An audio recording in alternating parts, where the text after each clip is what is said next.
और अभी आपको बताएं कि कौमी असम्बली का इजलास आज सुबह 11 बजे होगा। बलूचिस्तान दहशतगर्दी के मसले पर बहस जारी रहेगी। अहम खबर से अपने नाज़रीन को आगाह करें। कौमी असम्बली का इजलास आज सुबह 11 बजे होगा। इस हवाले से मज़ीद तफसीलात जानते हैं इस्लामाबाद के चीफ रिपोर्टर अली अख्तर से। अली अख्तर, बताइएगा क्या तफसीलात हैं। मंगल को कौमी असम्बली में प्राइवेट मेंबर डे होता है, लेकिन आज जब 11 बजे इजलास शुरू होगा तो उसमें एजेंडा मुअख्खर करके बलूचिस्तान दहशतगर्दी पर ही बहस जारी रहेगी, जो कल शुरू की गई थी। अलबत्ता पॉइंट ऑफ ऑर्डर्स लिए जाएंगे। इस सिलसिले में नीमा किश्वर, आलिया कामरान, उस्मान बदीनी और शाहिदा बेगम के तवज्जो दुआर नोटिस भी एजेंडे में शामिल किए गए हैं।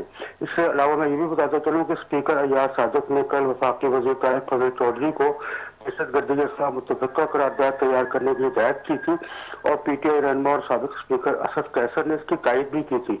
लिहाजा वो करारदाद तैयार करने के लिए हुकूमत और अपोजिशन रहनुमाओं की मुलाकात भी मुतवक्का है। इसके अलावा एक अहम चीज ये है कि आज अडयाला जेल में मुलाकात है, मुलाकात का दिन है।